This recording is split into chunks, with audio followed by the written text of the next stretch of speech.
Rewind-A-Dynamite from the post-wrestling site. AEW, lighting up the fuse. Sit back and enjoy the bubbly as we hear from John and Wai-Ting. Where we're going, we don't need roads. And if the buck stops here, this thing might blow. Everything you hear are opinions of the show. And if you don't like it, go to the forums and let them know. Hello, everybody, and welcome to Rewind-A-Dynamite. It is John Pollock waiting with you here on another Wednesday night. We have a big show ahead. We are going to be going through Dynamite. We're going to be taking your feedback. We have news to discuss, but let us not waste any time. We have a t-shirt to give away. Yeah. I'm just, forget like the draw, whatever. I'm just going to pick somebody right now because I don't want to waste any time. Congratulations to Al Smith from London. The city of London. Congratulations to you, Al Smith. You win a t-shirt. But I don't want to waste any time because I want to inform everybody that even if you are not a winner of this weekly giveaway, even if you're not a patron of our weekly t-shirt giveaway, you can take advantage of a hefty sale we've got going on right at this moment at store.postwrestling.com. We've got a Black Friday sale that starts right now. 25% off any item in the store, including t-shirts, toques, hats. Everything is 25% off from now until over the course of the weekend. So for 5 days, 25% off everything using, John, what checkout code? Well, it is Thanksgiving in the U.S., and it's a time to look back. Pilgrims have a very big historical contribution to this holiday. So our code is Scott Pilgrim. Scott Pilgrim. One word. SCOTTPILGRIM. So store.postwrestling.com, 25% off. All right. So there you go. And of course, all Post Wrestling Cafe members automatically entered into this draw to win a prize every week here on Rewind-A-Dynamite on Wednesday nights. So Cafe members, your time will come. Your name will get drawn out of the hat one day. All right. Let us get into the news today. We're going to start off with someone who was not there on Wednesday night at NXT, that being Mauro Ranallo, which we had reported on Tuesday night. He would not be there. In his place was Tom Phillips, and he called the show with Nigel McGuinness and Beth Phoenix. And that's kind of the only update in that regard. And now it's a question of, will Mauro be back next week? Corey Graves did go on his podcast today and did deliver an apology. He did mention off the top of his show, he said, on a personal note, I need to address something. This past Saturday during the NXT TakeOver War Games event, I sent out a tweet. It was an unpopular opinion, as I often do, with the intention of just stirring up a little controversy. Maybe have something fun to talk about on TV or here on the show. It was maybe not the most professional way to go about things, and it was never meant to offend or disrespect or disparage anybody. That was never my intention. If it was taken as such, I apologize deeply. That was not my intention. I would never intentionally cause anybody any undue stress, especially a coworker, so I apologize. End quote.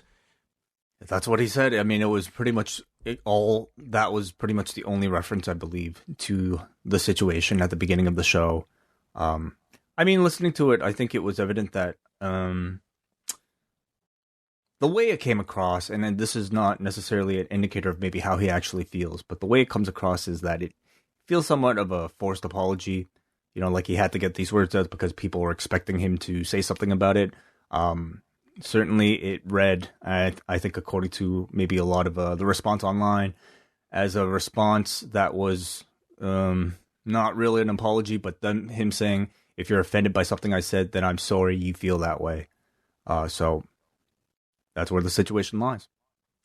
So, I mean, he addressed it. And, I mean, listen, this guy has gotten, I just see it in my comments. Like, it is just vitriol that is being thrown at Corey Graves. And I know that there are some people that are going to feel, well, he made his bed here by tweeting out those things, not taking down the tweets.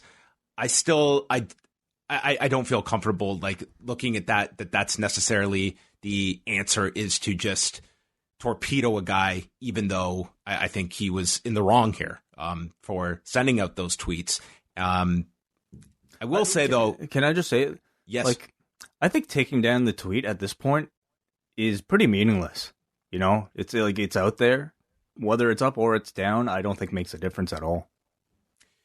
I guess not. You're right. I mean, it would seem to be that at least taking it down would be a sign that it was a mistake on his part. That, I mean, you're right. It's out there, whether they're up or not. It's like everyone knows that they were tweeted out and they're there. I will say, though, and it's, you know, the vast majority of people that I have seen comments from, you know, I think are largely understanding of this situation. But, you know, Mauro talked about a lot in his documentary about smashing the stigma. And one thing is very clear, is that this stigma is still very much there. If this guy had come down with an illness, if he had suffered some injury of some sort that precluded him, his body from getting to Orlando to do this, there would be no questions asked. There would be absolutely nothing. If this guy had come down with the flu, a signal that your body is shutting down and you have to tend to your body, that would not be questioned of someone not being able to do their job. And it's still something that when we cannot see something, suddenly that's like dealing with mental illness is something that somehow you're just supposed to power through, and you just flip that switch and you're supposed to go to work. And I think we're still, I mean, I don't want to, you know, be on my soapbox here, because this is not the overwhelming response, but it is some of the response to it, of people that I just don't think understand the complexity of this situation and mental health. That, you know, Mauro is not someone that this just came out of nowhere over the weekend. This is a struggle that he goes through, and he had been going to work dealing with his existing issues. And this guy does get comments on Twitter from people lots and lots of times, and that is not precluding him from doing his work. So I just find it to be, I just think people trying to look at this, that somehow you're weak because you are not able, that a tweet and suddenly you don't go to work, and simplifying it to that degree. I just feel that there's still a big gap when it comes to understanding mental illness, because I don't think this generation is fully there yet. Although many can see this, but there's still a gap. Yeah, right. I think I think there's still a lot of education, certainly, about everything that we're talking about.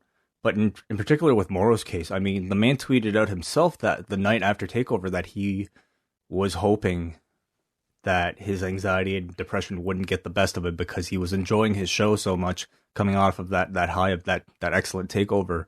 And so you have to understand, you know, at all times, I think, how fragile of a state he might be in, especially, you know, after a show night. He is incredibly self-critical, or can be incredibly self-critical, as many people in his profession can be.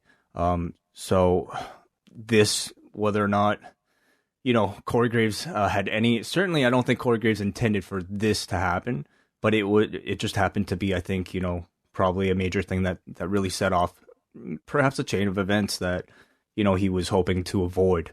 And again, I can't really speak for him. Maybe Mauro at some point will talk about it himself when he feels better about it. But it's certainly, I think, a much more complicated issue than just somebody getting upset over one tweet, I think. Yeah, I think that's just it. It's a lot deeper than that. And for someone that, you know, struggles at the best of times. So that's really all to say about this story. Mauro was not there on Wednesday. We'll see if he's back next week. And it's an ongoing story. Moving on from that, we have some other news items to get to from today, starting off with, did you get to see any of NWA Power on Tuesday night? This was certainly a different episode from them. We had heard that there was going to be one floater episode that may or may not air, and it appears this was it this week, where it was no matches in front of the crowd. They did a lot of it was just all pre-produced interviews. They did an empty arena match, and the big announcement was the main event for the next pay-per-view. But no mention of the Jim Cornette issue, nor was there any Jim Cornette on this show. Yeah, I didn't really sit down to watch the episode in full. I more so actually scrubbed through it just to kind of see the gist of like what I was missing. Primarily, I was looking to see, how, if there'd be any mention, I think, of the Cornette situation. You and I had talked about perhaps maybe that they would take that space in the countdown portion of the show to have a discourse with the audience. It just seemed like a show that was pretty much, I don't know if it's ignoring or just more so maybe conveniently putting this particular episode stemming off of, I think, such a hot topic from last episode. I don't know what the order of these shows were supposed to be, whether or not this was planned beforehand. But yeah, like you said, no mention of the Cornette stuff. I was also curious to know if Cornette would have any presence at all on the show. And even in the one match that they did air, which was a empty arena match, unless there was another match. Am I forgetting something? There was no, it was just the empty. They had the empty arena match that Joe Galley called. Yeah. Yeah. So, I mean, if there are still episodes left remaining with Jim Cornette's commentary, I mean, obviously, he'll. You would think next week's episode it's going to have matches from the tapings, like unless they revoice them. Yeah.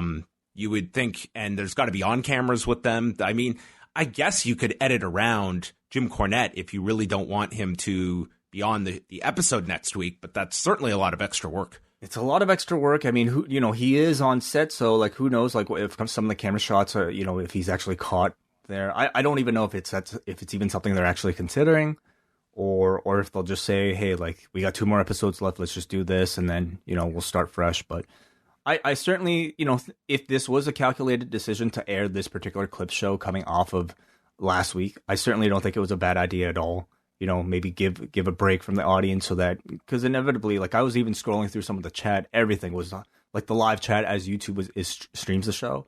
Everything, it was all Cornette. Everything's about Jim Cornette. So, which to that side, I thought your idea was a very sound one to address it off the top. It doesn't dominate the show. It's done in the countdown special, and it's on everyone's mind. Mm-hmm. So I think the fact that we haven't seen Billy Corgan or David Lagana on camera addressing the situation. This is not some pre-written statement. This is just the 2 people speaking as the representatives of the NWA. All it needs is 60 seconds at the beginning of the show. I think it's just, typically it's addressing the elephant in the room. It's on everyone's mind. Let's at least address it. We're not going to just appear like we're trying to avoid what is on everyone's mind. Yeah, that's right. So remains to be seen. Maybe it's just something at this point they prefer to just sweep under the rug.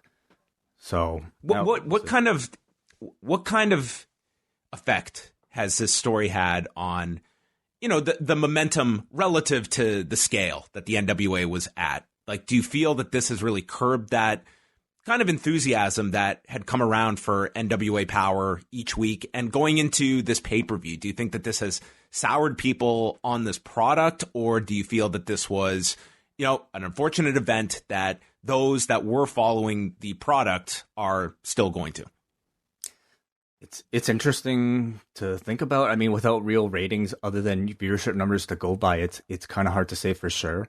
I could tell you for myself personally, I think I was getting to a point where I really had to be a lot more judicious about how I was spending my TV time, especially on a Tuesday.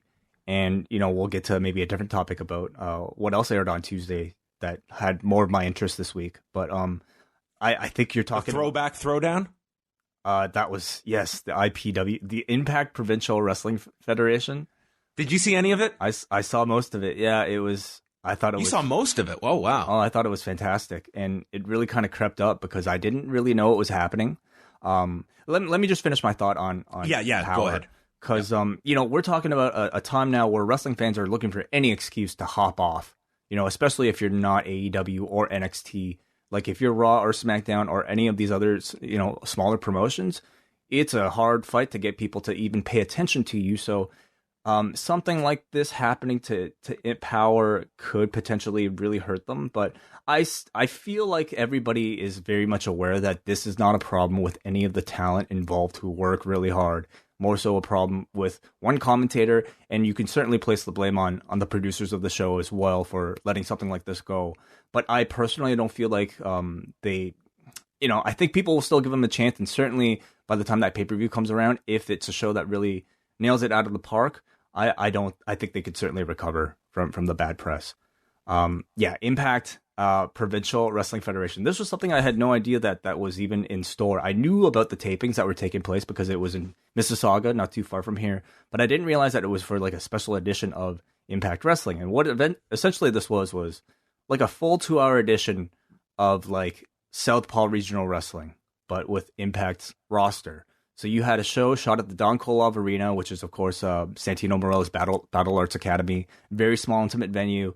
And everybody came out as, like, 80s gimmicks with completely different looks, different characters. You had commentators with different names. Sexton Hardcastle was Don Callis's alias. That's right, yeah. And everybody, just dressing up as, like, kind of like, they're like over-the-top, cheesy 80s gimmicks. And I think on the surface, this could have been, like, just a real head-grown. A lot of people might have actually felt that way. I don't know how you felt about it, John. We haven't talked about it yet. Because, like, Southpaw is interesting for, like, 10 minutes. Can you do a whole 2-hour thing with it? I don't know if they could go multiple weeks with it, but like for a one-off special for 2 hours, I was tremendously entertained. And I thought you got to see a brand new side of a lot of these different performers and their own creativity, and it looked like they were having the time of their lives doing it. So I thought it was a home run.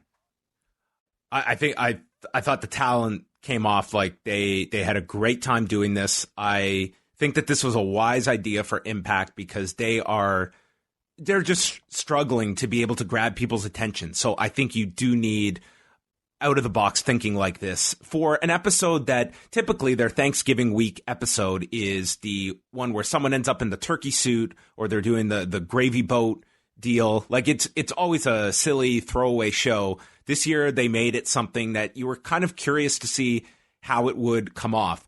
I've only seen the first hour of the episode. I didn't see the entire thing. I will say by like 45 minutes in, I kind of felt like I had gotten my fill of what they were trying to do. And then the Rascals came out as building, gymnasium, racetrack, and gymnasium. And they were awesome. I like Racetrack doing his entrance coming down. And then you had the Rough Riders. Yes. So you've got Jessica Havoc, Alexia Nicole, Tessa Blanchard, and Jordan Grace as a female version of the Horsemen. And their promo from earlier, it was just so hilarious to watch them do a Horseman promo down to Jessica Havoc inviting all the men back to their hotel after the show. Mm-hmm. And that's what I got up to on the show. I wouldn't say home run. I don't think this wasn't as much up my alley as maybe it was yours, but I certainly appreciated a lot of the creativity. The guys and women certainly seem to be in on this a lot. Yeah. Like, I don't know how much the crowd was necessarily into, like, this. Sure. This read to me, like, this hour, like, some of the names and the references, like, this to me was Don Callis and Scott D'Amore's, like, their episode to write for all of their friends from their era of Canadian independent wrestling. And I think that there's certainly people that probably love this from just for a 1 week thing. I would never want to discourage that, like, this kind of thinking, because I thought it was a worthwhile idea to do. Yeah. I mean, I think the audience there, I don't know how much they were expecting. And really, some of these gags really had to come across, I think, with graphics, because you couldn't necessarily hear some of these names. Or I suppose the joke is not as impactful, pardon the pun, until you actually see it, until you see some of the backstage skits that they shot. I have a feeling, though, now that this precedent is set, wherever they choose to record this next year, I think the audience will be perhaps a lot more in on the joke, or at least, be more willing to participate because they know exactly what's going on. I completely don't, disagree with you that maybe beyond, an hour of this, it can lead to a little bit too much. However, I say it's a home run simply because it got me to pay attention to Impact a full 2 hours. Well, that tells me it. I can't remember the last time you and I do watch Impact every week, but it rarely comes up. We don't get any calls about it. And I know you do not make it a priority. So the fact that you went out of your way to watch this, that was, to me, the goal of this was just to get some people to come and check out Impact, and maybe it's something that sparks their interest. The graphical presentation was fantastic. I mean, yes. It looked at a level of old school that I wish NWA Power would have had, that would have really completed its look. I thought they kind of hit that parody really well.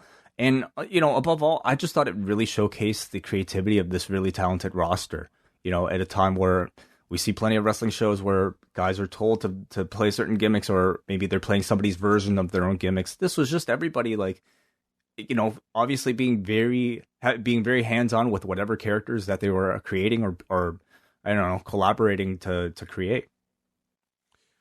So anyway, if you see this week's episode of Impact, it's totally different, and I would encourage you just to check it out, even if it's just for a portion of the show, to see if it works for you or if it didn't. Mike Kanellis did an interview, his first interview since he had requested his release from WWE. This was with Bill Matt and Kevin Keenan on the Smarks and Stripes podcast, and our man Andrew Thompson went through. We have a number of people, I guess, who can be categorized as our man in our world. We have a lot of men. Yes, that's our faction.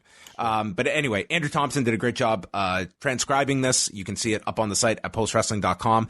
And really, what comes away is that Mike Bennett is not looking to rock the boat in any way. He just wants to wrestle. And he was not coming on this show to say anything negative about WWE or to put pressure on them to let him go. He said if they called me tomorrow and wanted to put him on TV, he'd be absolutely ready to do it. And he understands why he hasn't been released, knowing that, other places may want him. WWE doesn't want to drop him. So he's in this weird, he's in where Luke Harper was a number of months ago, where he's just been iced since asking for his release. And it's a really frustrating spot to be in. Yeah. I suppose it's pretty novel that we get to hear from somebody, talk to, and a website or a podcast about, exactly what they're going through while they're pretty much kind of in this weird limbo of not being used on TV, while at the same time having kind of shot your shot publicly, telling the world that you want to be out of this company. I don't see him being somebody that, WWE really has that much reason to release, unless they just, said, anybody, unless they made a whole effort to just, change their policy and say, okay, Luke Harper, you're expendable, goodbye. Mike Kanellis, you want to go, goodbye. Sin Cara, see you later. I don't know. At the same time, I also try to think about, what Mike Kanellis is hoping to achieve by even doing an interview like this. Is it to drum up public interest so that by the time he does leave, he has a little level of hype? Is it to just, or is it just him wanting to get things off of his chest because, somebody doing a podcast wanted to talk to him? And friends of his too. Friends of his, right. So yeah, I don't really know if there was necessarily a chess play behind this, deciding to do an interview, because he didn't say it. If anything, this comes across as a guy that wasn't pushing for his release at all in this interview. It sounds like a guy that just wants to go back to work. Right. So knowing that, hey, I have a contract, I haven't been released, I want to be used. And that was about it. So I don't know. It seems to me like with WWE in these situations, it's kind of hard when they're trying to say, we don't want to release you, but we also don't want to use you. It's sort of, to me, it kind of is on the company to make one decision. Either he's under contract and he's working for you, or he's expendable. But it can't be both, because I think that's pretty unfair to the talent that's just standing there waiting. And I mean, granted, there's a contract. WWE can essentially do whatever they want, but it is easy to sympathize with the performer that, hey, just one way or the other, give me an answer. This indifference is doing nobody any good. That's where the argument is, though, right? The man did sign a contract. Somebody, you could be a player, and if you signed a contract and you're benched for the whole season because you're not playing up to whatever standard that I think your coach wants, you don't really have that much, room for argument. You're getting paid, legally, morally, or just, I don't know, to be nice, I guess you could make the argument that, yeah, why wouldn't you use a guy who's talented and wants to go? But I don't know. I don't know if I have that much sympathy. I think for anybody who just wants to be used and isn't, but also wants their release these days. I mean, every case is different. Right. I would say that certainly, you know, the terms that we're seeing now with these contracts that are getting signed, Lana was the latest one that Pro Wrestling Sheet just reported this week, are 5-year terms. And I'd be really cautious to sign like that amount of time in your career at this point, not knowing, especially if it's one thing if you're like the Miz, for instance, who just re-signed. It's like, okay, 5 years. I think, you know, Miz knows where his role is, where he's established. But if I'm Mike Bennett, if I'm somebody that's, you know, 5 years, that's a long time to tie yourself to of just, there's a financial security. But if you're someone like Mike Bennett, that it sounds like wrestling and being featured is something of importance and value to you, you are running that risk by tying yourself for such a long amount of term at that point. And that's where I think ultimately people look at Bennett, that, you know, it's not like you signed this deal years ago. You just signed this deal. And, you know, the die had kind of been cast. Like, I think everyone knew where Mike Bennett was kind of slotted at that point. And like, he couldn't necessarily be shocked that afterwards it was like he was in a relatively similar role. Yeah. Yeah. Or worse. Which I kind of well, now it's nothing. Now he's got no role. So he is in a worse spot now. I think that's debatable, John. Would you rather be not on TV at all, or would you rather have the cuck angle? Dude, he defended this angle. He was, you know, it is always amazing when people do use the argument of, you know, it's fake, it's not real.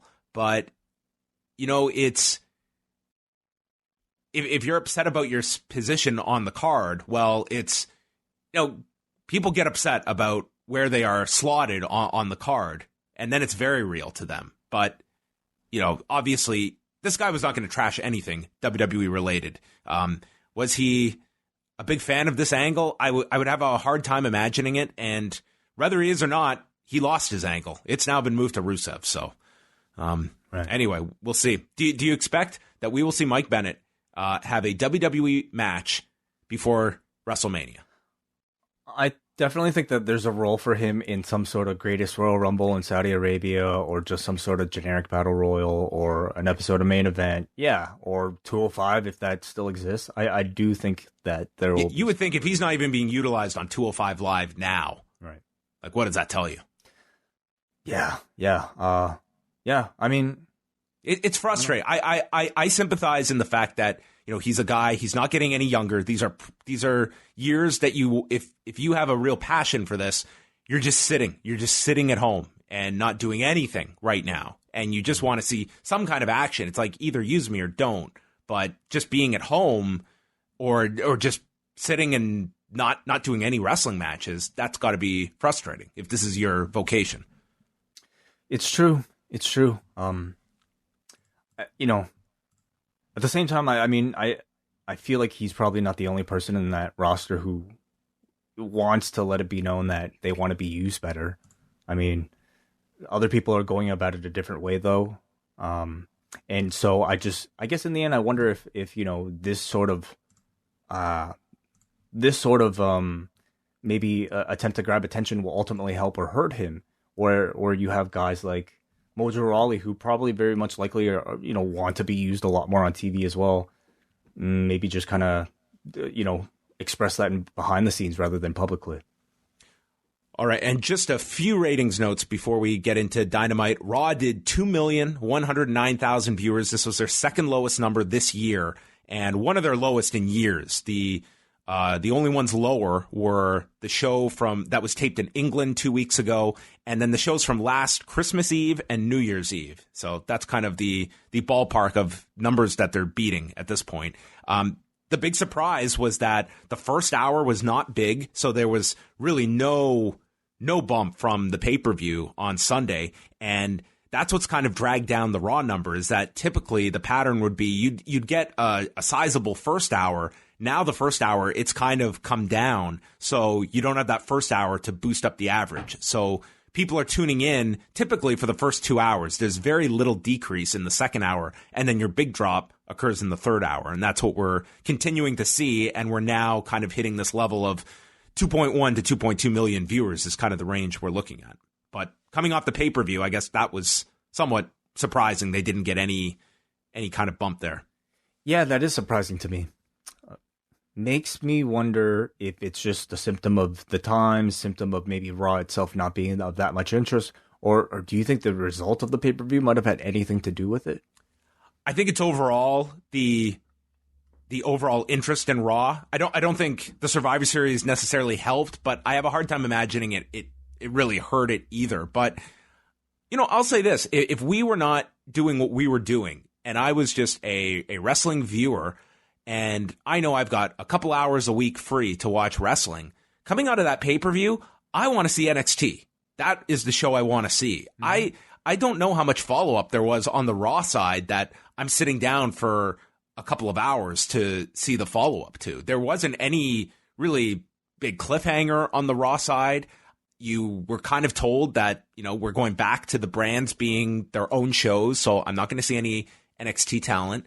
I'm very interested to see how tonight's show does for NXT because they were treated tremendously on that weekend, and I would think that maybe people they want to see this show and this follow-up because it had the more compelling characters.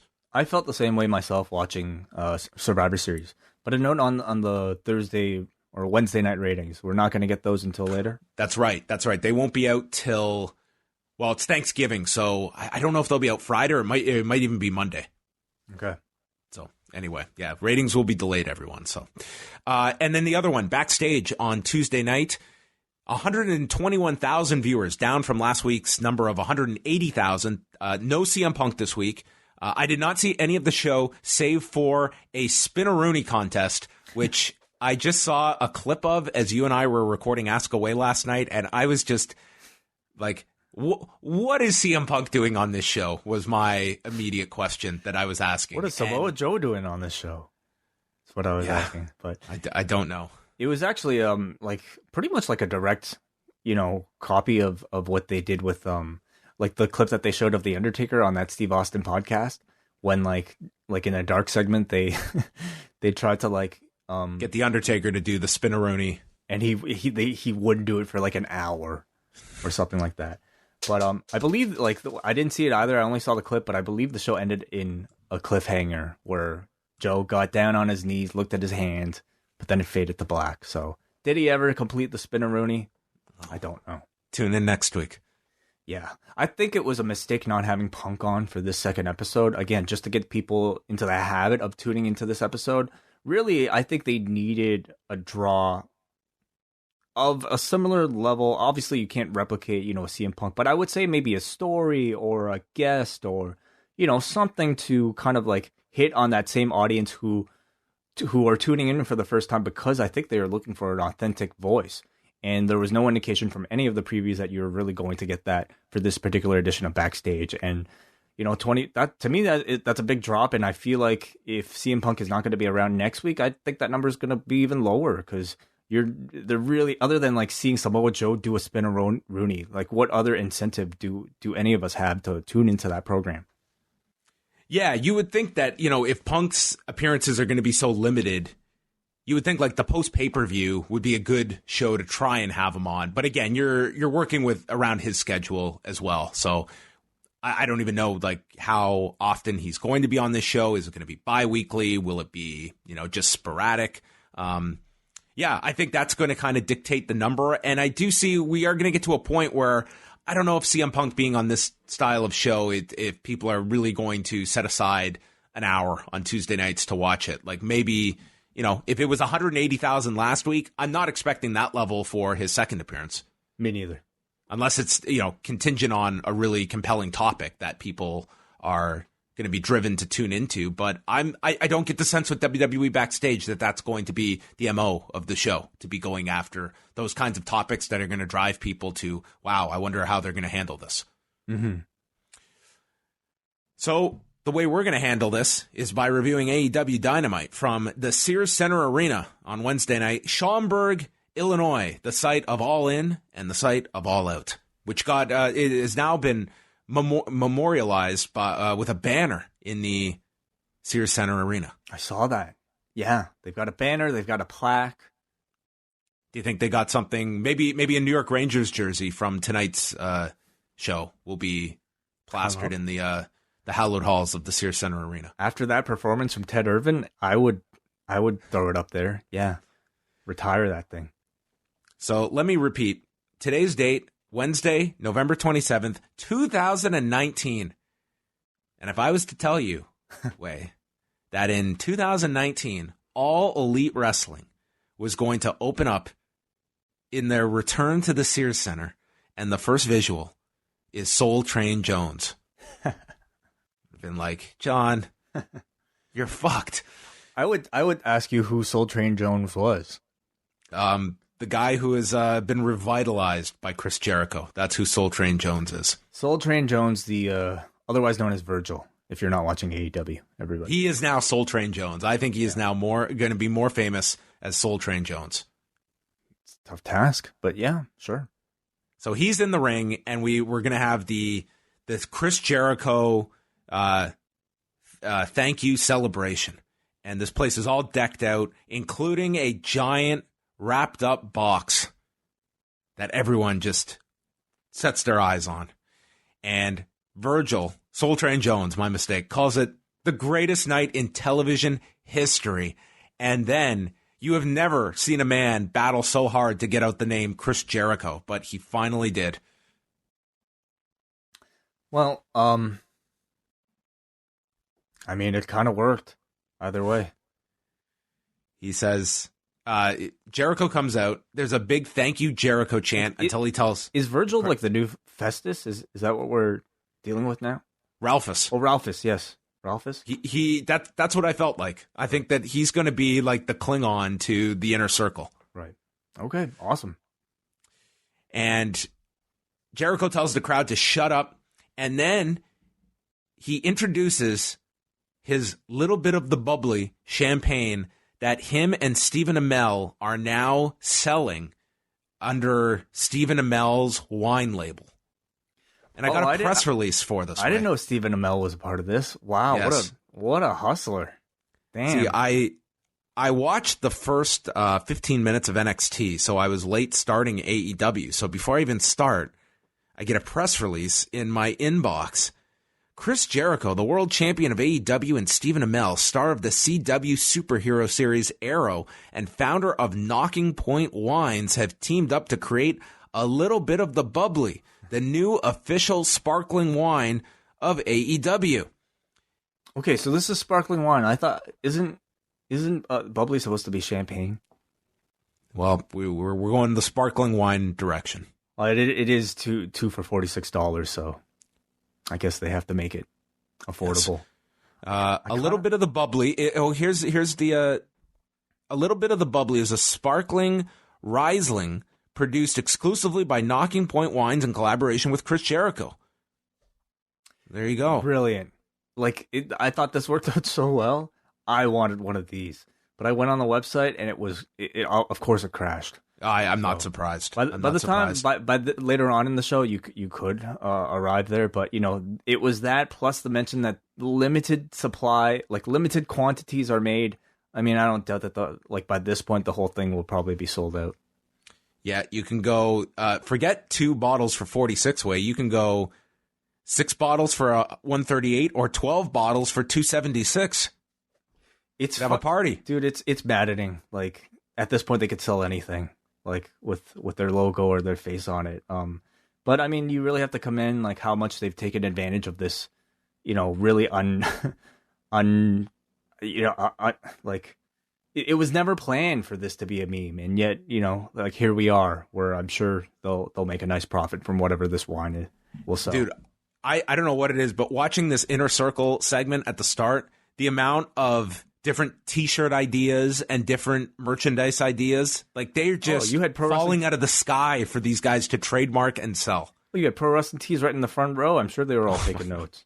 Oh, yes, they were well represented in the front row. Yeah. So the Inner Circle joins Jericho. Sammy Guevara presents a cardboard cutout of Jericho and Guevara hugging together with just the greatest look on their faces. I wanted that too. Like I just wanted to spend all my money after this. Ortiz and Santana got him a Boricua gift basket, including taking some cold medication, with the punchline at the end. He just, you had Ortiz just like zipping through this, and at the end, no more cold. And the crowd went nuts for this. Then they pulled out some alcohol in a brown paper bag, a little bit of the foily. Oh, God. It's a little bit of the 40, John. Oh. I'm sorry. It's okay.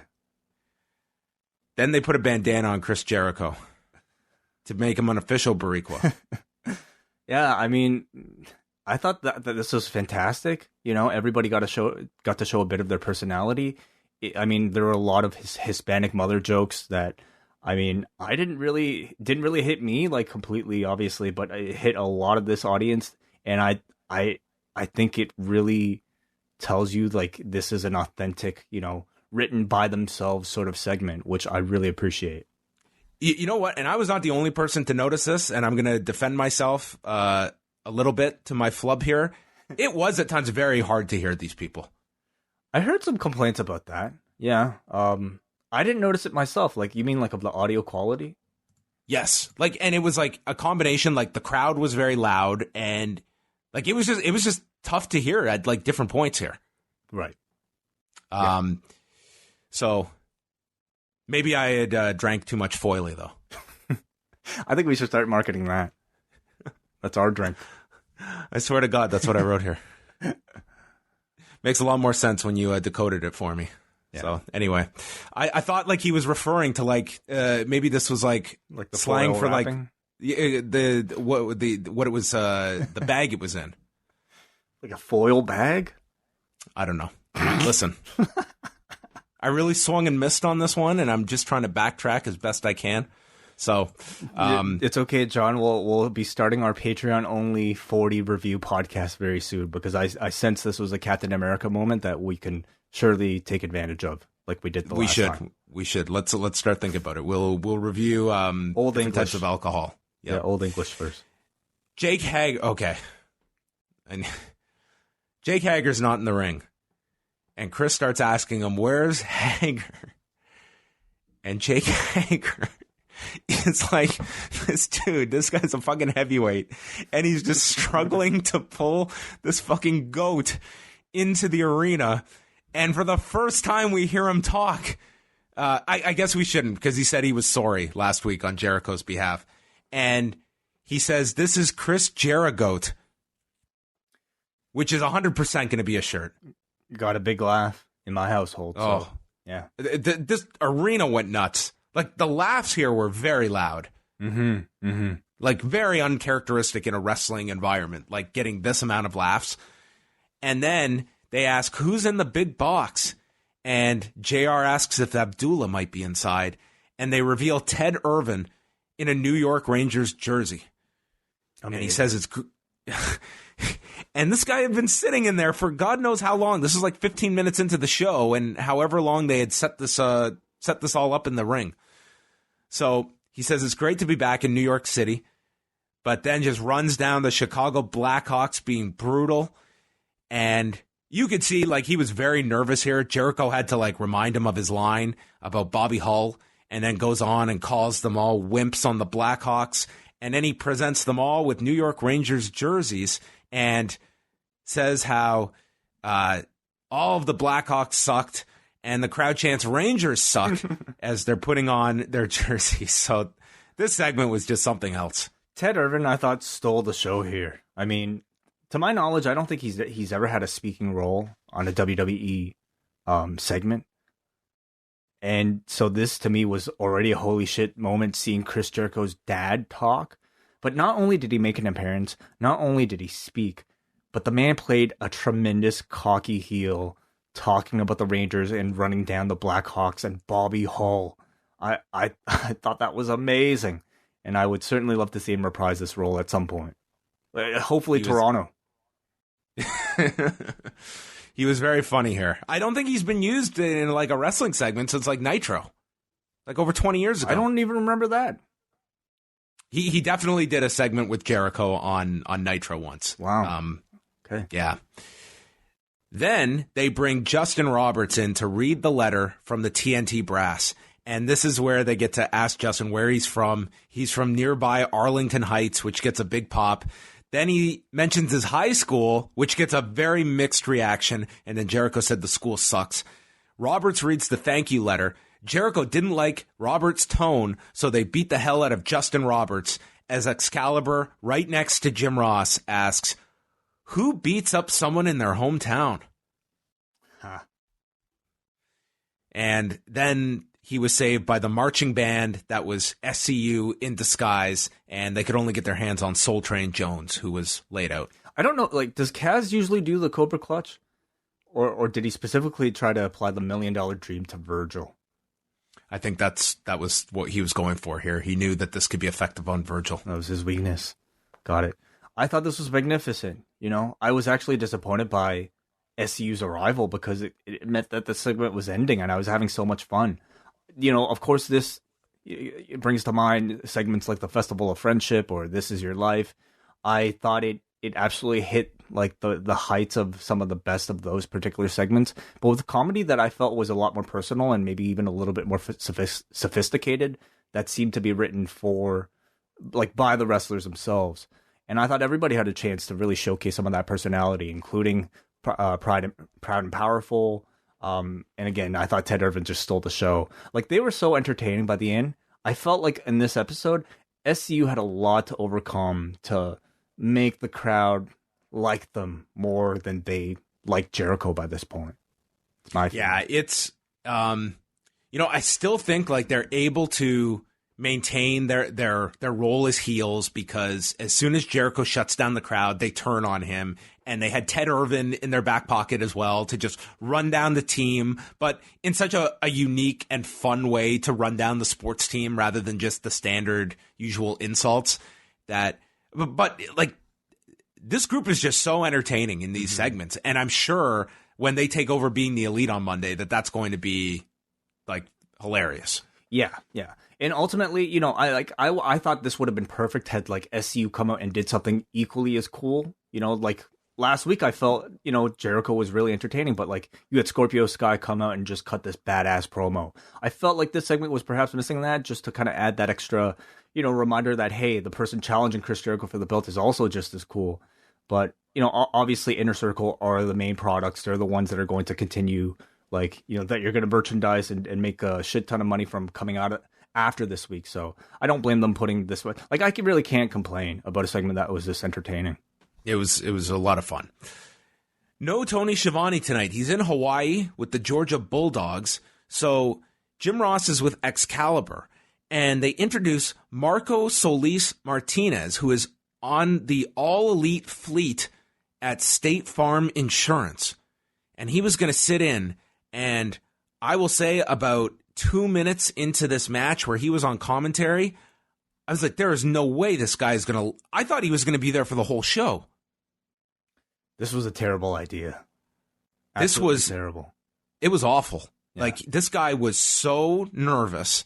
I don't know what being on the... Guy. I did too. I didn't understand. Like, obviously, this was like some tie-in with State Farm Insurance. Like, this is some kind of ad deal of some sort. I don't know what the All Elite Fleet is. What a weird way to advertise for your insurance company. We're going to get, I don't know, some contest winner to do wrestling commentary on our behalf. Oh, like, somebody clearly who was not equipped for this role at all. So, like, he just felt like, you know, a really common person just trying to sit in it with Jim Ross and Excalibur, being like pressured to have to give any sort of insight in front of a wrestling product that has the most critical fan base of, I think, any sports that are out there. So this poor gentleman, Marco Solis Martinez, man. Rest in peace, your inbox. Yeah, it's just a poor decision to put this guy in this role. Thankfully, it was only for a match. With Justin Roberts injured, Dasha Gonzalez, the former Dasha Fuentes, is our announcer for the evening. I thought she sounded great. Yep. You know, it kind of sucked that like Justin Roberts in his own hometown didn't, call or announce the show, but like Dasha sounded really good. The Best Friends come out. Orange Cassidy's in a turkey suit, but they get jumped by the Lucha Brothers. And then Trent and Chuck Taylor fight back. Cassidy dove off the top, and that takes us into our tag match between the Lucha Bros and the Best Friends.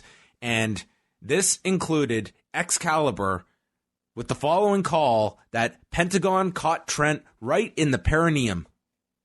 Ooh. Jim Ross asked, what is that? I don't know if the perineum has ever been identified before by a wrestling announcer. I would say maybe that's a new level of psychology, a new level of body part working. Isolate a body part. That's, you know what I mean? Yeah. Joey Ryan, get to work. After that, we continued where Chuck Taylor rolled into a half crab on Pentagon. Phoenix super kick to break that up.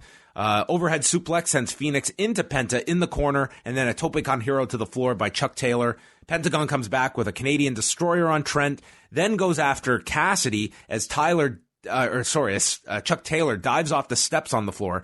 Phoenix then hit a somersault that gets caught by Trent, who turns it into the Crunchy, and Trent pins Phoenix. Yeah, they're giving Trent a push, and of course this sets up Trent versus Phoenix in a singles match for next week. But I believe they said this was the second time Trent pinned one of the Lucha Brothers. Or did he pin Phoenix last week too? Forget. It's something. It was like it's part of a role that the man's been having. So I really like the hot start this match had. I don't know if it was because of the commercial or because maybe it was just the action, but I didn't really feel like it was all that memorable by the end of the show. And maybe I was a little fixated too much on the All-State Fleet guy as well. Well, he then thanked them for having him on, and he got up to leave. And then we throw to a video package as Martinez is still thanking them as B. Priestley's video starts there. He was really grateful to be there. You could tell. So grateful that he was almost speechless, I think. Yeah, no, it was weird. It was really strange. B. Priestley and Emmy Sakura versus Hikaru Sheeta and Chris Statlander making her debut on Dynamite itself. They mentioned Sheeta is 4-1 and she is now number 1 in the rankings.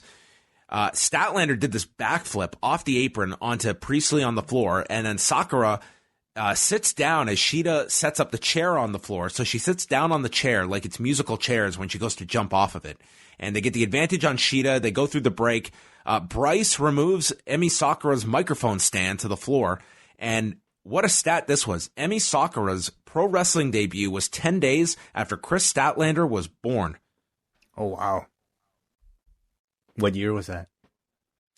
I don't know what year that was. They kept stopping Sheeta, who then hit a flying knee to Priestley, tagged in Statlander, who delivered knee strikes to Sakura in the corner, and there was an Oklahoma roll for a 2 count.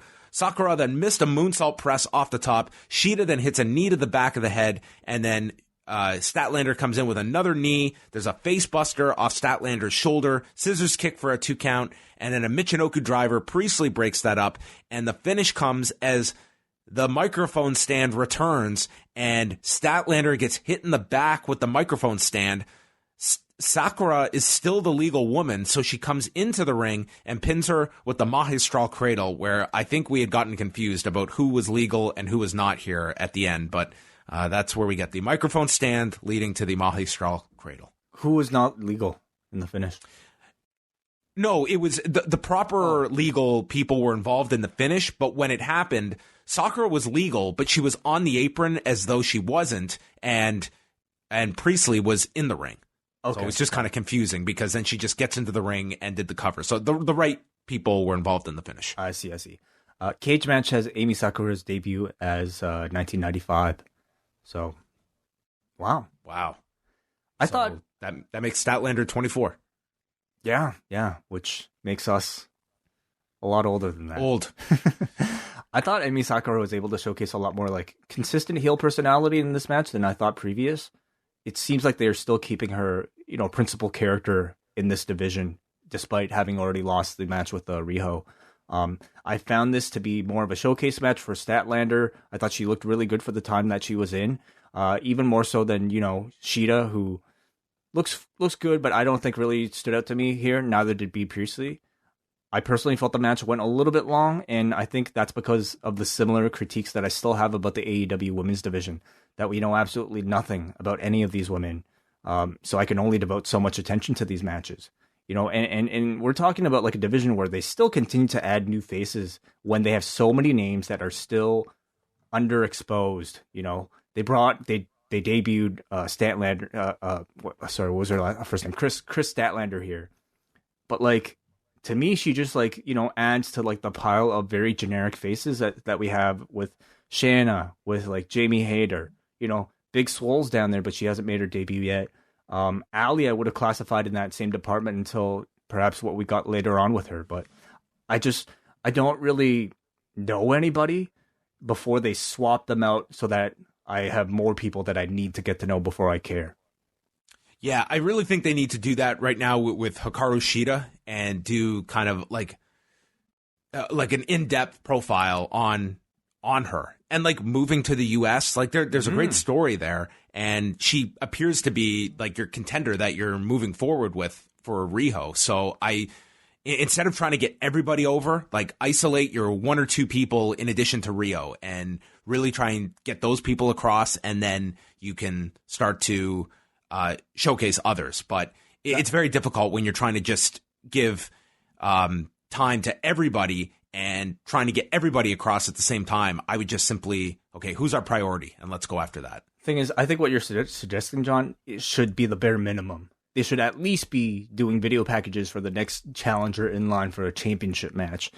Ideally, we look at, again, I hate to make these comparisons, but I have to because they're on the other network and they're fucking killing it with their women's division. Let's look at NXT, where not only do you know everybody that's going on, they actually have storylines. And everybody has, an individual part of how they might fit into that particular storyline with their own tone of voice, with their own just like style. It really does shine a light on, I think, that disparity when you have just on the other channel such a much more developed women's division.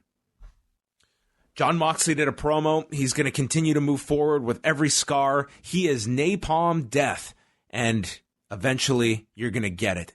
He asks if there's anyone else out there that's going to try and get him before Moxley gets them, and challenges anyone to step up and be a hero.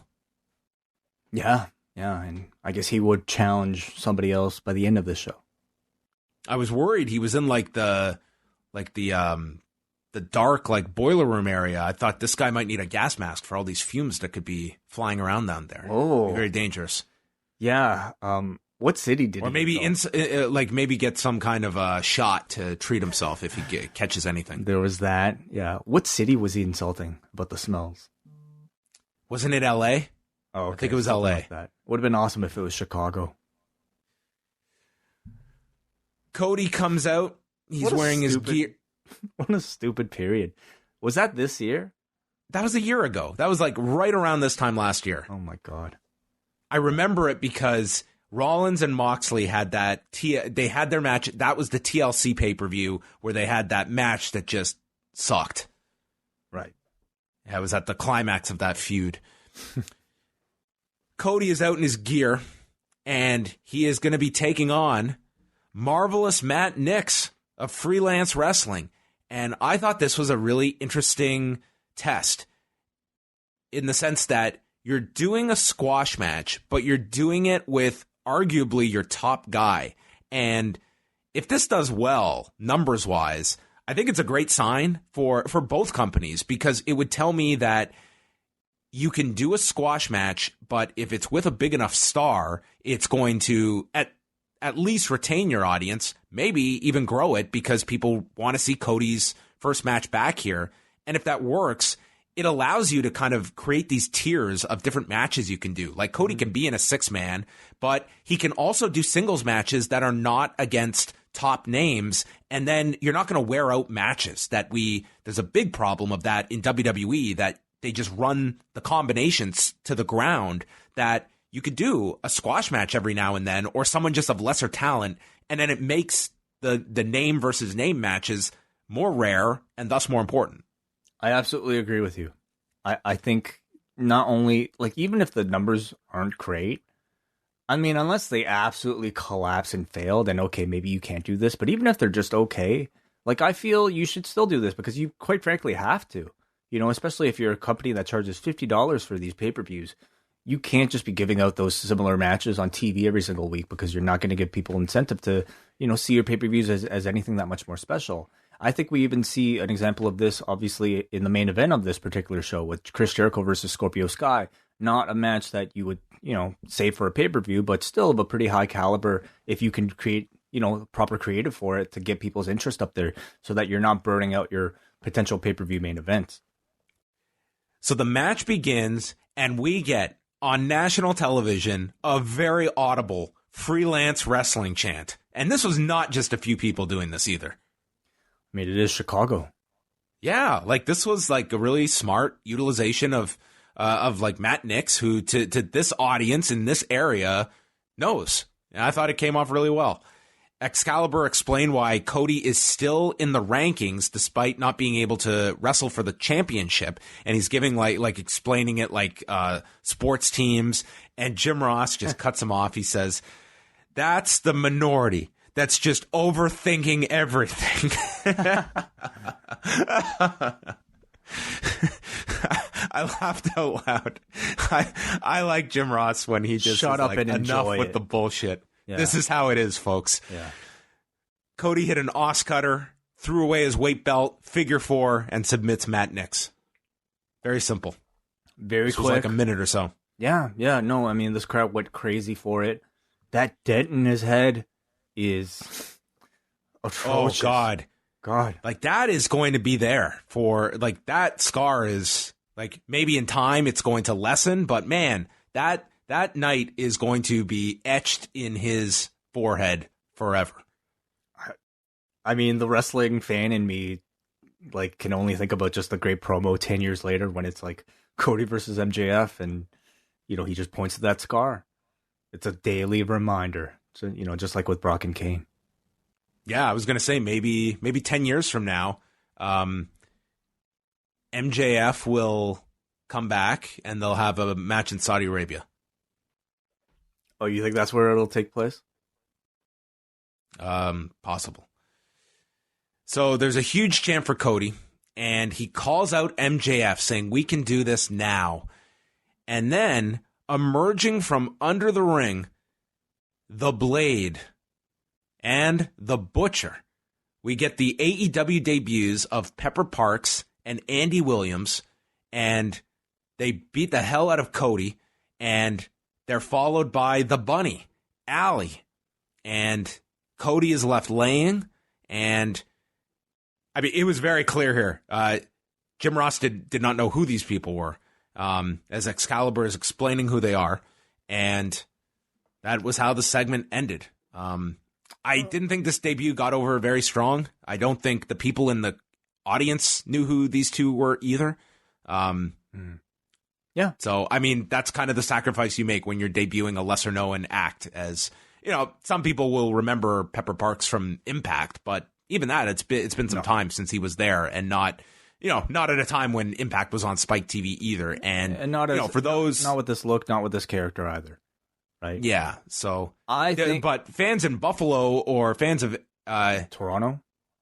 Yeah, they would absolutely know these two. Or if you're a fan of Every Time I Die, those people were going crazy, I bet. Andy Williams. I bet. Yeah, unfortunately, you know, they were not quite well known enough for a spot like this at a time, I think, when the audience wanted to see a direct continuation of the MJF story rather than this aside with these unknown characters. So by the end, it just seemed like you were left with a bit of confusion and disappointment. Perhaps a better time for something like this would have been in a particular area where these two would have been a bit more well known. But I didn't hate it. I think these two have such a great look. And I certainly think it's a big improvement for Allie, who like I said, I would have grouped into just sort of like a generic mass of like women in that women's division without any identity. I think this at least gives her something. Much of it, I think, will have to come down to their promos and their treatment following this angle, because, I mean, it's a strong introduction. I mean, they're putting these two against arguably the biggest star in the company, so it's a big spotlight on them. I think it requires a great deal of follow-up and a real effort in helping introduce who these three are.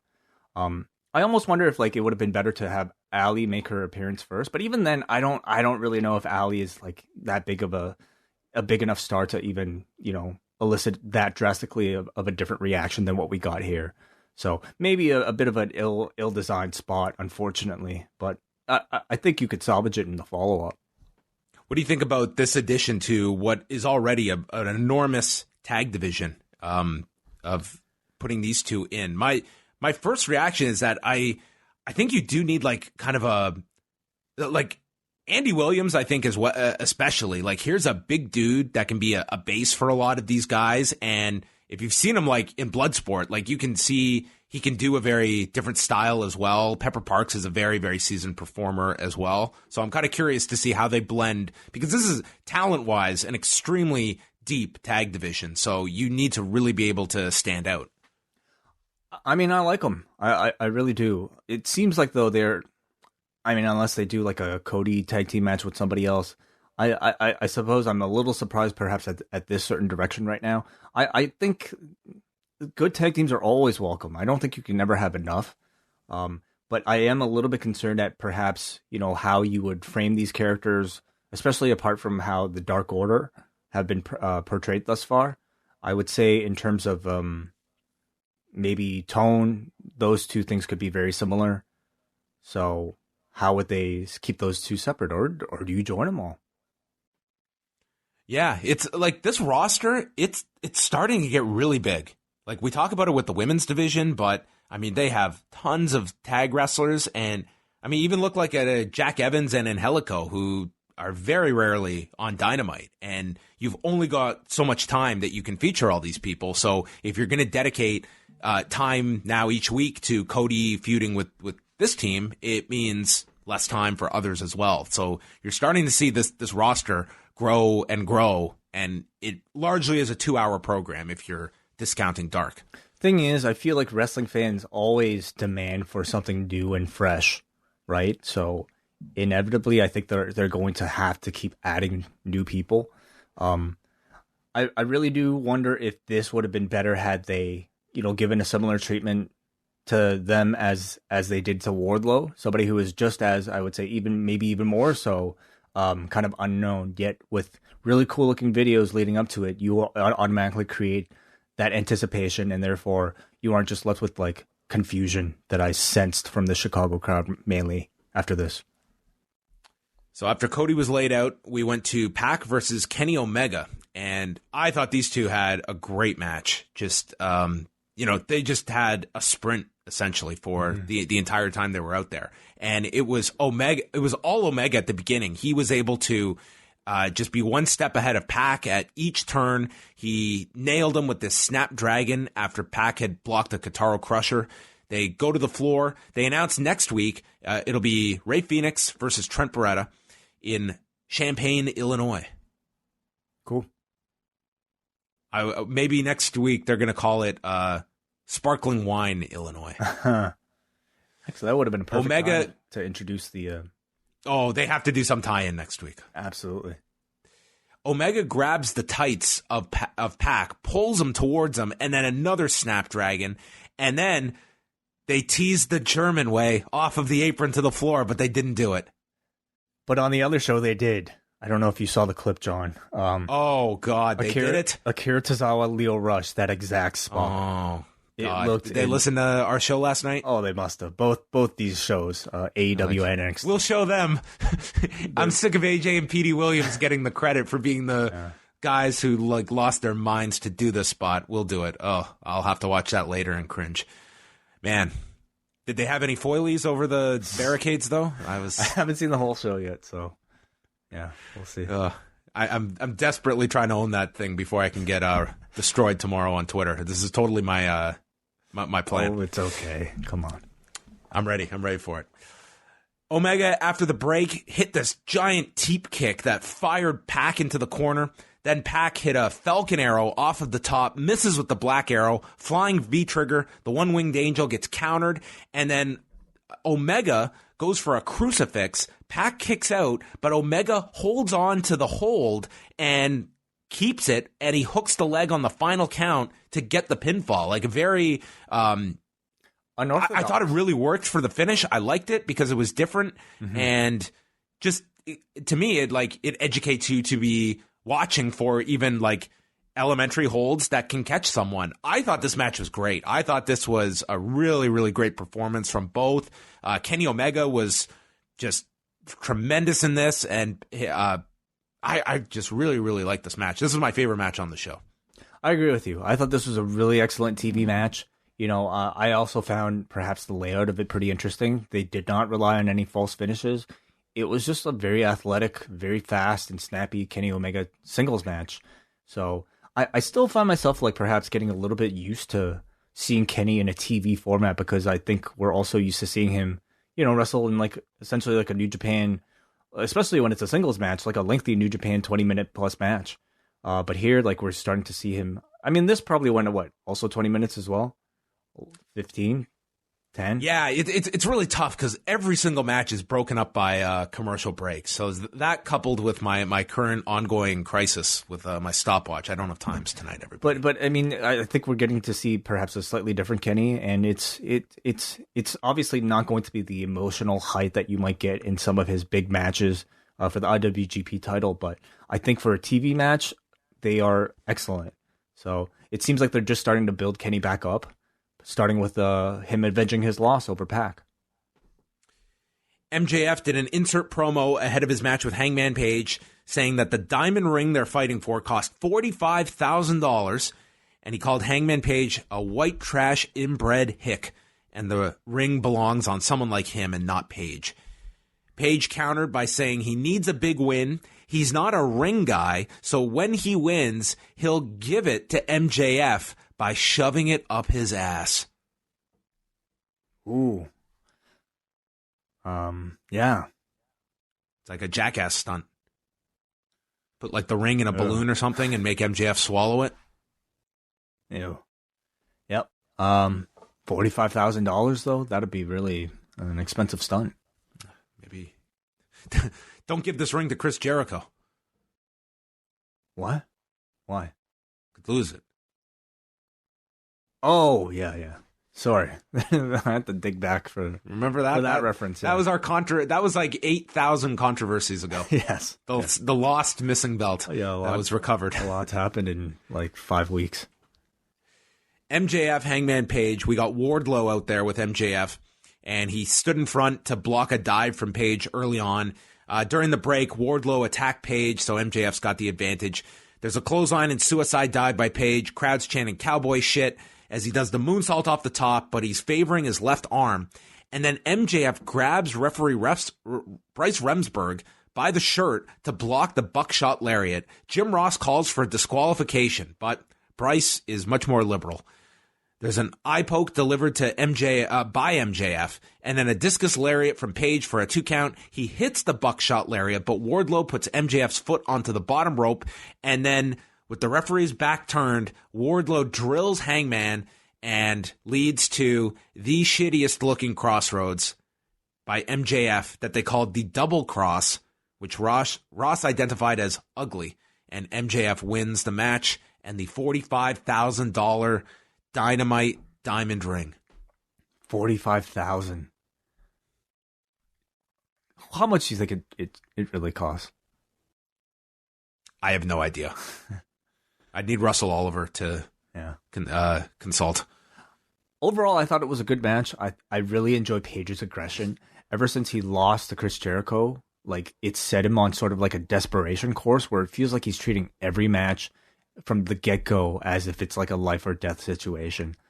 So I really like him. I think MJF commands this crowd just incredibly well. This was our first time seeing him work with Wardlow in his corner. And, I mean, at this point, Wardlow just pretty much plays your typical bodyguard on the floor who attacks when the ref is turned away. Nothing really groundbreaking at all. I would say, though, I thought the finish was really predictable. uncreative and, with that crossroads, pretty poorly executed. So I thought the result was pretty flat. Yeah, I thought the ending left a lot to be desired. You already had the spot with Bryce Remsburg where it's like the guy's putting his hands on him, which I can accept that part where he's just blocking the buckshot lariat. But then it's like we go right into Bryce having to turn his back for the requisite shot from the floor from Wardlow. Yeah, it just... Not that much creativity. Yeah, it's just this whole ring thing. It just feels, I don't know, like just kind of came out of nowhere. Like there was nothing, no real big stakes here attached to this ring deal other than it's a gimmick for MJF. I will say maybe Hangman Page, maybe we got to go with a more unconventional storyline. Do you think maybe he's got a drug problem? And that can explain this this losing streak, that he got the injury and drug problem. Okay, he's gone down this dark hole. He's turned on his friends. I know you're making a reference to something. I have no idea what. I'm not making a reference to anything. I'm making I'm just totally making a. This is, if you watch like that Being the Elite where he goes home, he's left all his friends, he's turned the photo around. This is a guy he's battling his problems. Are you seriously suggesting like a drug storyline with Page? Where are we going with Hangman Page? Oh, I mean, I would have suggested heel turn, and I do feel like that's still the ultimate goal. But of course, there's always a tease of whatever's happening with Marty Scurll down the line. I mean, as it exists, I mean, clearly he's telling some type of being frustrated, losing streak type of story. You know what they should have done? Okay, this is it. Okay, I knew you were supposed to do something, but okay. I wasn't. This is just coming to me. Wardlow's down there, okay? He's causing a big shitstorm. And DDP runs down, and he goes to fight off Wardlow. And again, he's like draped through the ropes, and instead of Wardlow nailing him, as Page goes after Wardlow, he accidentally nails Hangman, and we get the same finish. And then Hangman is just furious. And he goes up, he gets the microphone, and he slaps DDP. Says, "Thanks a lot, Dad." Oh, God. Yeah, I knew you were trying to look for something with Page and Page. Yes. Great. Yeah, please. That would make a whole lot of sense. So would he be... He wouldn't be... And then he needs a motivational speaker to lift him out of this slump. So he wouldn't be Kimberly's son, would he? He'd be too old to be Kimberly's son. Like, was DDP married? Or he must have had like a tryst somewhere in some town, some affair. Okay, let's do the math here, okay? So Hangman Page, if I'm guessing off the top of my head, is 27 years old. Am I right? 28 years old. So where's he from? He's from Virginia. Okay. So when he was born, DDP was in WCW. So, he could have been... He's on the road. In Virginia, yeah. In Virginia, lonely in Virginia, and gave birth to the Hangman. Or helped in that regard. I love it. Book it. And then he gets on DDPY, and then suddenly the winning streak starts. Yeah. And this is where it all ties in. He kicks the drug problem by being in the accountability crib, and then he starts to get in phenomenal shape. His flexibility is through the roof, and father and son conquer AEW.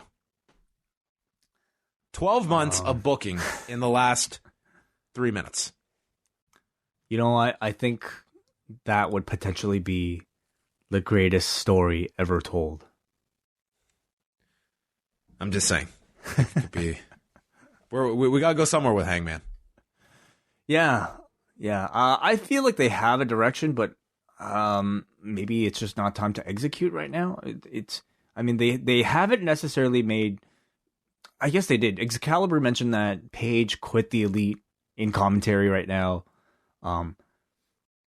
But it doesn't necessarily, at least on this episode, doesn't seem to be, a main storyline of the show. So I think your idea has a chance. Yeah, it has a chance. DDP then comes out. Huge reaction for him. He's there to present the ring. The crowd's chanting asshole at MJF. Page calls MJF's actions disappointing. And what was hilarious here is he put his hand onto MJF's shoulder as he's wearing his WWE Hall of Fame ring. 45,000? I don't know. I wonder what those are valued at. He said he is the bigger man, and he's going to congratulate MJF like a man, and he offers his hand, but MJF rolls it up. He doesn't want to shake hands with Page. So Page grabs him. Wardlow steps in, and Page says, you're going to look stupid getting beat up by a 63-year-old man. And security had to separate them. I thought Wardlow was going to kill this guy, but they just separated them. And that was the end of this segment. I don't know what this leads up to, but they didn't. Part of me was kind of glad that you didn't do the segment where you just killed Page and left him laying here, because he's kind of been put together. He's like Cody's mentor. He's like one of their few legends that they have that I think they want to, preserve and treat like respectfully. And if you're going to do an angle, it should be a very, very rare occasion. But why have him here at all? I don't know. There's no part of me that wants to see DDP take on Wardlow or MJF. That I can guarantee you. Oh, me neither. I really wasn't sure by the end of this whole thing what the whole point of this Diamond Ring deal was. Because I felt like it was all leading up to this segment of DDP giving the presentation and then something happening coming out of it. But we just had a pretty straight up presentation with a really weak pull apart. And that was it. I think he's going to use that ring to punch Cody and cut him open again. Like all that just so that he could get a new weapon? I'm not sure. I don't know. Like the ending of this didn't necessarily generate that much heat, in my opinion. It's not like MJF did anything that drastic to DDP. In fact, I think it just more so made the audience want to see DDP in some sort of match, or at least that was the tease. That's how I took it. Yeah, so, Wardlow's got his legends lined up between Billy Gunn and DDP. No Billy Gunn on this show. No, nothing. So what the hell was that for? I don't know. My defense was not really backed up this week. Yeah. I actually found myself pretty disappointed by the end by both the match and this ring presentation. I mean... Jen Decker... Yeah. Oh, go ahead. No, I was just going to say, like, unless they do something to follow up next week, but I feel like if you're going to do anything, it would have been in this segment. But anyway, yeah, we'll see. Jen Decker interviewed Dustin Rhodes in the ring. He said how Jake Hager broke his arm and he's out for blood. He's not the same man, or said Hager is not the same man that he used to be, as he puts his hand on his chest. And then the Inner Circle came in. They attacked him. It's 3-on-1 with Santana, Ortiz, and Guevara until the Young Bucks came out to save and included a triple super kick. I don't know if you could label Dustin's a super kick, but it was a kick. It was a big boot. Yeah. Yeah. And then they did a triple Shattered Dreams with Matt, Nick, and Dustin delivering them to the Inner Circle. Mm-hmm. It's fine, and sets up a 6-man for next week. Yeah. And probably at some point, a big match with Dustin Rhodes getting murdered by Jake Hager. Very likely. But they both have nut shots as their finishers. Oh, yeah, you're right. We could have our first Perennium match. The Perennium contenders, Dustin Rhodes and Jake Hager. Yes. Another Dark Order video aired. Now the guy that got bullied on the subway has made his way to a meeting. And he's sitting there in this cult as the leader is delivering a speech how they could be anyone. A politician, a teacher, or taking care of your child, with just this frightening looking woman smiling into the camera. I thought this week, I can't say like this video was all that different in tone than last week, but I was much more receptive to this week's. I feel like this week was slightly less corny, maybe just slightly better production, perhaps. Who was the guy that was talking that had his head like cut off by the frame? Like, was that Evil Uno? Stu Grayson was there, and I'm assuming the one that was cut off was Evil Uno. Yeah. So the person at the podium was actually Evil Uno speaking. No. That was the guy who was speaking in the video last week, I thought. No, last week was the gentleman last week was a much slimmer man. Okay, then I'm mistaken. I didn't. Because, like, why did they, not show his face? here. So I could have sworn in this video they did show the guy's face that was at. I think 2 people spoke at the podium, didn't they? I really should have paid more attention to this. This is one of those where we're just going to get bombarded, so I hesitate to even keep talking. I only ask if that was supposed to be Evil Uno, because I didn't necessarily see him. The one whose face was cut off, yes, but I think there was someone else in there too. There may have been a third. I think they have a spokesperson. Okay. We'll have to rewatch it. It's the Dark Order. It's hard to see. Chris Jericho, Scorpio Sky, they announced a 60-minute time limit, and if they went off the air, it would be up on YouTube. So, pretty big reception, I would say, especially for Chris Jericho. The match starts off, and it's Scorpio Sky just showing a lot of fire, going after Jericho, Jericho selling for him and retreating. They went through the commercial break, which is when Jericho got the heat by throwing him into the steps. When he... it was Sky that came over the top with a pescado, landed on his feet, and then went after Jericho, and then was thrown into the steps. Sky then comes off the turnbuckle. He gets caught in the walls for a rope break, gets out of that. Jake Hager comes down, and this distraction leads to a roll-up by Jericho for a 2 count. Hager's on the apron, prompting Daniels and Kazarian to run down, and they fought off Hager. Sky ducked a belt shot and hit a cutter onto Jericho for a big near fall. At one point in the match, it was called the Ace Crusher, and Jim Ross has no time in this world for any Johnny Ace references. What's the beef there? He is not a fan of Johnny Ace. Oh. And he is multiple times, whenever he hears Ace Crusher, he is not a fan of that being the lineage of that move. There's a flying Hurricane Rana delivered by Scorpio Sky, step up Enziguri for a 2 count, and then Sky leaps off the buckle into a code breaker for a 2 count. The Judas effect gets countered with a backslide for a 2 count, and then Jericho catches an Enziguri, and he is able to reapply the walls, and Scorpio Sky taps out. Jericho retains the title. We got the one big near fall here with the cutter, and that was the big near fall spot for Sky. But then Jericho gets the very clean submission win.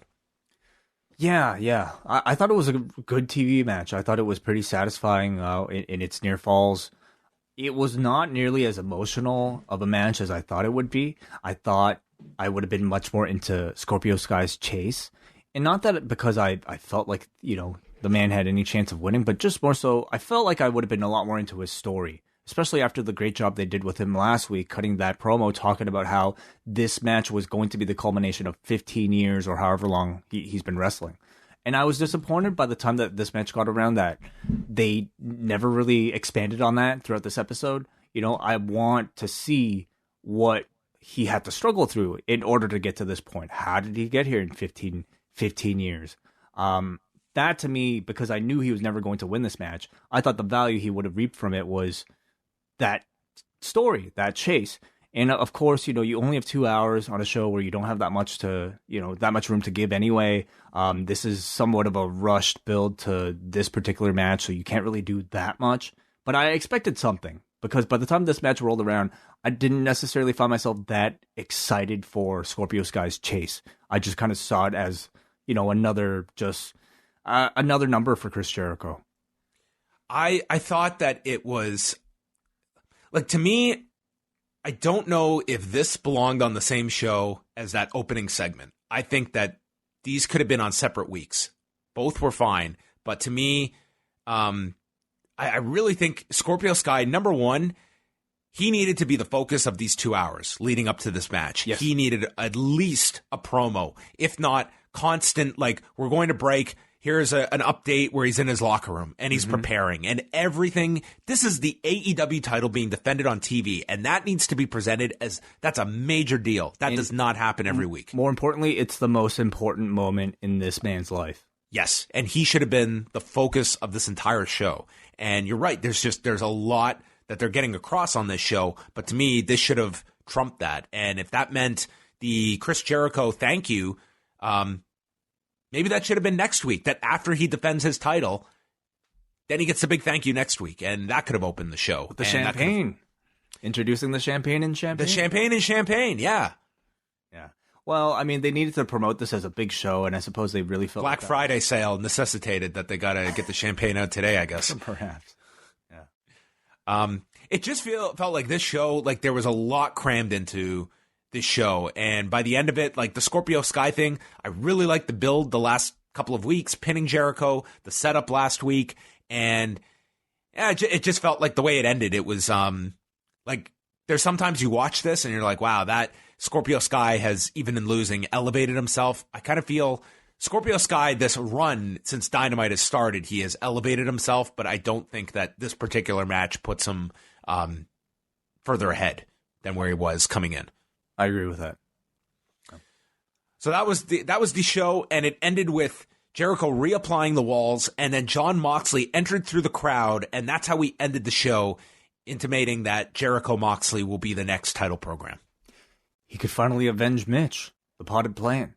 Oh, wow, finally. Yeah, long-term storytelling. I thought Dynamite overall was, again, a very fast-moving show. I enjoyed the 2 hours. I suppose maybe I had worked myself up to think that it would be perhaps, a bigger show than I really got out of it by the end. I thought there were some decent TV-level matches, but nothing, I would say, on this show, perhaps with the exception of PAC versus Omega, and maybe Jericho Sky, but even then, I'm sort of on the fence. Nothing really felt to me like it was must-see other than that excellent opening segment. So that's kind of where I was at with it by the end. I'd say the opening segment and PAC and Kenny Omega, I would certainly recommend those if you are just cherry-picking what to watch from Dynamite, because I thought both were excellent for what they were. And I had really high hopes for MJF versus Paige, but to me that never really kind of, at least like I expected a big angle coming out of the match, even if the match wasn't that great. I thought the angle was really just nothing. And again, I was a little bit disappointed by, I think, the lack of, greater build for Scorpio Sky coming out of this show. All right, let us go to the forum, forum.postwrestling.com. Tonight's show, on a scale of 1 to 10, let us see what everyone had to vote. A 7.5 for tonight's AEW Dynamite. We start off with Mark, who writes, happy to see Chris Statlander being given additional shots with AEW. She's going to be a star, and hopefully it's with AEW. Most of all, I was very happy to see the Butcher and the Blade get a spotlight like they did here. They've been doing tremendous work on the indies over the last year and certainly deserve the opportunity. Go to Paul from New Jersey, who says, I'm watching Virgil kick off a major primetime wrestling TV show, and I'm loving it. Wrestling is magical. I enjoyed everybody in this segment. The only thing that was missing was Melanie Parsons. But as a lifelong New York... that would have been too much comedy, though, if they, That was Scorpio Sky's crush from his high school. That she would have been there in the front row cheering him on. Oh, my God, that would have been... Yeah, something. But as a lifelong New York Rangers fan, I endorse this opener. It's been quite a rocky week for wrestling commentators. I'm pretty sure Jim Ross called Trent Taven, which happens. Yeah, I think I heard that too. But I would probably refrain from calling Asian people Orientals. Did he do that on this show? I didn't catch that. I didn't notice that. I noticed at one point where he said, the Asian wrestlers. Yeah. I definitely heard him refer to the Asian wrestlers. The Asian wrestlers don't, some of these Asian wrestlers don't speak English. Like, I'm paraphrasing, but I took no offense to what he said. I didn't, honestly, like, at this point, I don't sense that even if he did say Oriental, like, he means any offense by it. Although this would be a second or third time that I feel like it would have happened. So, maybe that would be less excusable, but I personally didn't really catch it on this show, Paul. He says, on a more positive note, is there talent pre-AEW that you weren't very, very familiar with who you really enjoy watching? For me, it's a tie between Sammy Guevara and Darby Allin.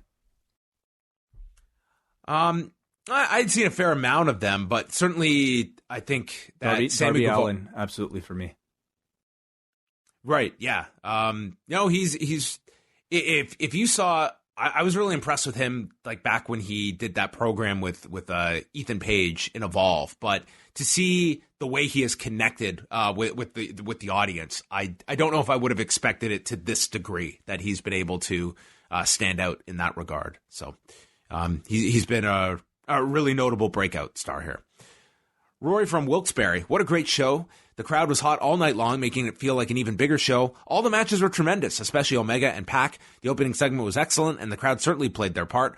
I enjoyed the Dark Order promo as it helped give a better understanding of the tag team. Was hoping that Scorpio Sky won, but it was a great story with Jericho winning. The only problem I had was that the ring mic was too sensitive. During the women's tag, you could hear the referee walking through the ring while making the count. The footsteps in the ring sounded like boom whackers. Even Matt Nick's purple man bun hitting the ring as Cody was pinning him made a noise. Despite this minuscule problem, this show was amazing. Great job building up the women's division and men's division. I can't say I have any of those same observations. Hey, the ring microphone, it can be distracting if you're there live. I find it really fascinating. If you agree with Rory, I'd love to know it. Like, interesting. We got Andre from Edmonton who says, I really thought tonight was a great night of wrestling. The opening segment was fun. Kenny and PAC had a killer match, and the main event was great. In a little over 10 minutes, they had me believing that Scorpio Sky could take that title. What really caught my eye was the Dark Order video. I really like it. I think the Dark Order could be what Bray Wyatt and the Wyatt family should have been. Thank you for all the great content. McGuire writes, the Jericho stuff is still funny, but they are getting too cute with some of the humor. But are they getting too cute with some of the humor? I guess it doesn't matter as long as they're getting over. Little bit of the 40 was great. I love that line too. It seemed like there were numerous microphone issues. There were echoes from the in-ring mics during the opening segment, and I can only assume Marco Martinez was supposed to be a prank. I don't think he was supposed to be a prank. Like, I didn't know what this was, but it was such a bizarre... That would be an amazing prank. We're going to put you on live TV in a setting that you're clearly not comfortable with. Jesus. And McGuire here talking about the same microphone issue, so maybe there's something to that. I mean, I thought for the promos, like especially in that opening segment, like just watching it, I thought it was a little challenging to be able to just hear everybody. Emmy Sakura is lame. Her Freddie Mercury character is confusing as it seems she wants to be cheered, but she's made to play a heel role. Statlander looked good. Was I supposed to know who Butcher and the Blade are? I felt like Jerry Lawler for a second. It's nice they found something for Allie, though. Do you think they'll be connected to Brandy Rhodes and Awesome Kong?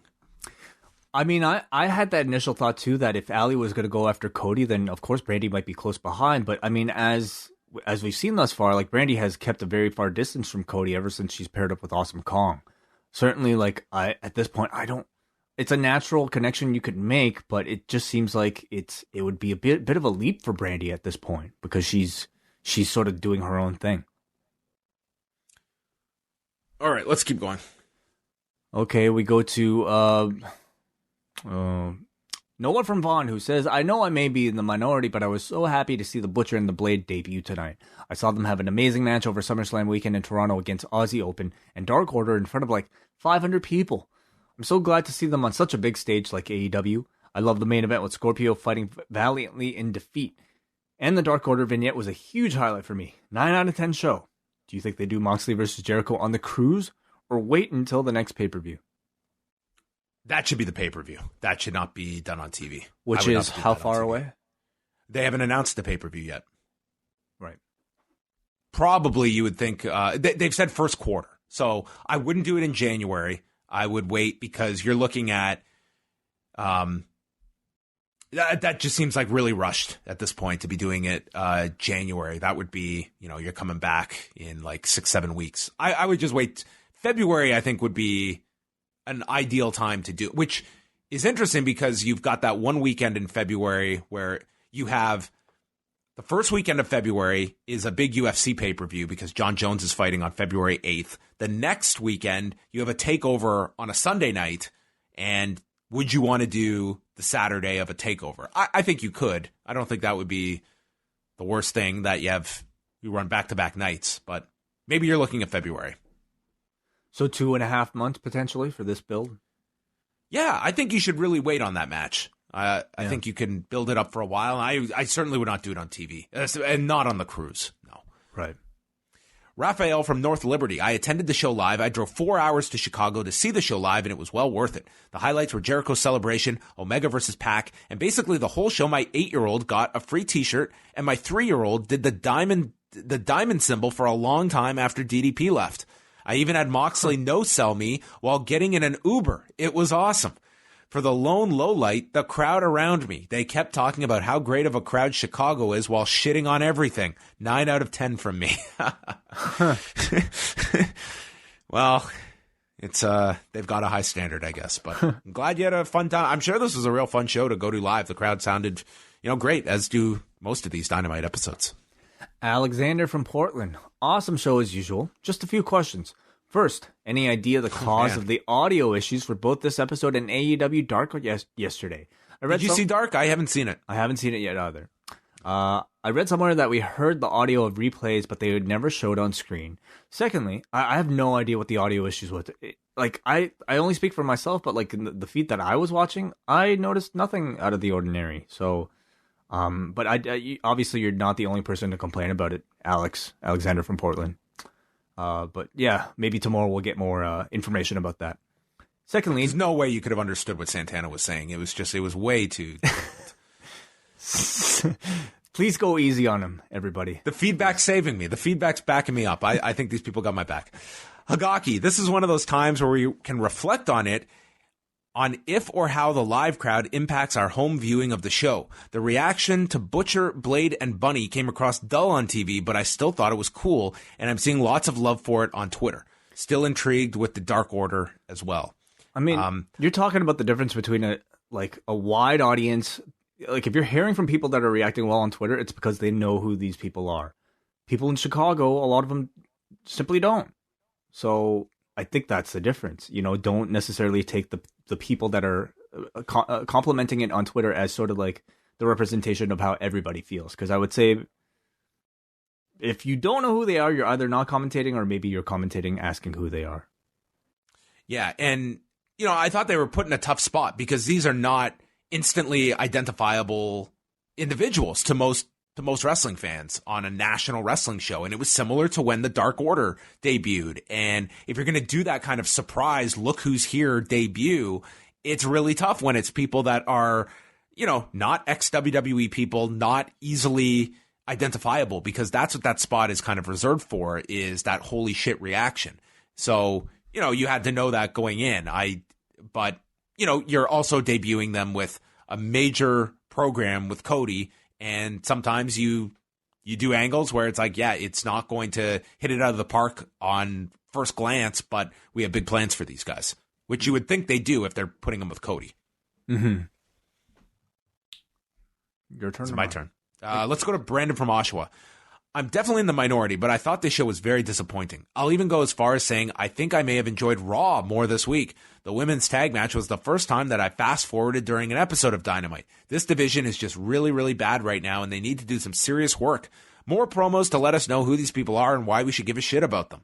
Standouts were the Dark Order and the Blade and Butcher debut, even though I'm not familiar with them. I'm glad to see Trent getting a little bit of a push. I think he's severely underrated. All right, okay. Alex says, well, it's not a good show. I hate at the beginning. Virgil can barely talk properly. He says overall it was disappointing. And he says NXT, he is sure was better. Okay, we go to Keyshawn. Enjoyed the episode. Jericho's celebration was on point, and Virgil eventually got the words out of his mouth. Moxley's promo was great. I don't understand how WWE didn't get it and thought Crazy Uncle Dean was a better character. Why is Allie dressed as Peter? That is Yujiro's valet. Women's tag match was good. PAC and Omega was match of the night. Title match was good. Thought it could have been better if they had a few more minutes. With Allen and now Sky, they've used Jericho to help build these guys with the audience. Smart and refreshing booking, and he gives us a 7 out of 10.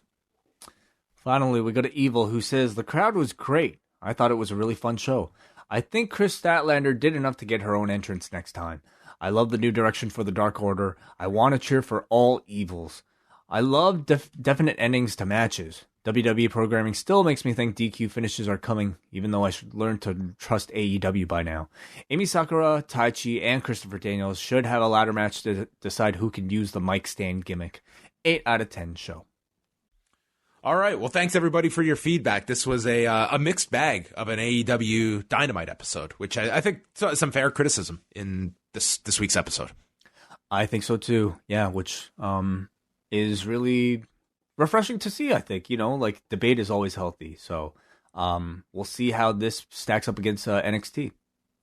So we're not going to get a number tomorrow, but if you had to guess, do you think total viewers goes NXT's way again? Yes. I do too. I do. Yeah. I do as well.